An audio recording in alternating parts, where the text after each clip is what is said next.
Pursuant to notice, I now call up H.R. 3309 for purposes of markup and move that the committee report the bill favorably to the House. The clerk will report the bill. H.R. 3309, to amend Title 35 United States Code and the Leahy-Smith America Invents Act to make improvements and technical corrections and for other purposes. Without objection, the bill is considered as read and open for amendment at any point, and I'll begin by recognizing myself for an opening statement. Today, we are here to mark up H.R. 3309, the Innovation Act. The enactment of this bill is something I consider central to U.S. competitiveness, job creation, and our nation's future economic security.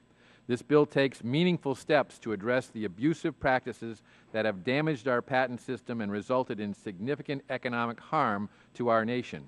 During the last Congress, we passed the America Invents Act, AIA. Many view the AIA as the most comprehensive overhaul to our patent system since the 1836 Patent Act. However, the AIA was in many respects a prospective bill.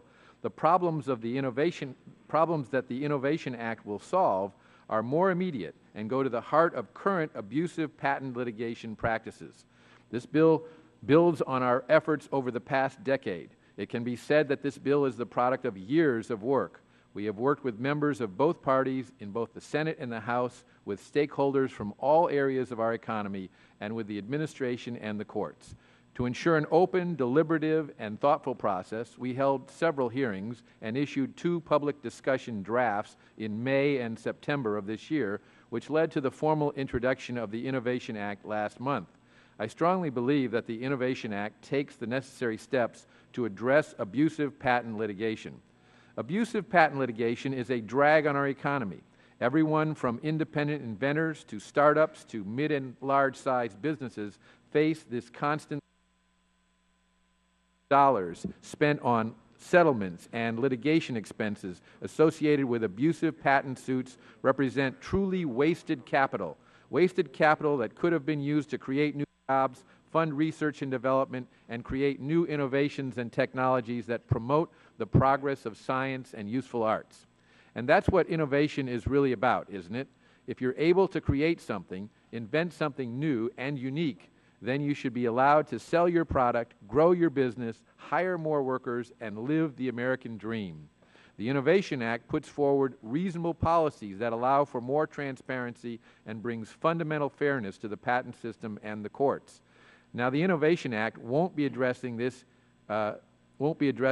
particular issue, but there has been a lot of misinformation surrounding how the PTO reviews certain non-technological patents. Under our WTO TRIPS obligations, we are required to provide patent protection for almost all fields of technology, but not non-technological subject matter. And so when Congress passed the America Invents Act, we included a carefully crafted program that allowed the PTO to re-examine certain non-technological patents that have not been examined against the best prior art, patents that the PTO has itself identified as being the worst of the worst. And over the last 2 years, PTO has successfully implemented the program in a manner that is in line with a plain reading of the statute. Congressional intent and Supreme Court precedent in Bilski, I want to thank the PTO for doing their job and reviewing patents which they believe are more likely than not invalid. And I am confident that as their decisions are reviewed and the program continues, that Congress, the Supreme Court, and the Federal Circuit and the executive branch will support and affirm their good work. But that being said, the Innovation Act is designed to deal with systemic issues surrounding abusive patent litigation as a whole and includes a number of provisions designed to ameliorate this significant problem. Within the past couple of years, we have seen an exponential increase in the use of weak or poorly granted patents against American businesses with the hopes of securing a quick payday. Many of these abusive practices are focused not just on larger companies, but against small and medium-sized businesses as well. These suits target a settlement just under what it would cost for litigation, knowing that these businesses will want to avoid costly litigation and probably pay up. The patent system was never intended to be a playground for litigation, extortion, and frivolous claims.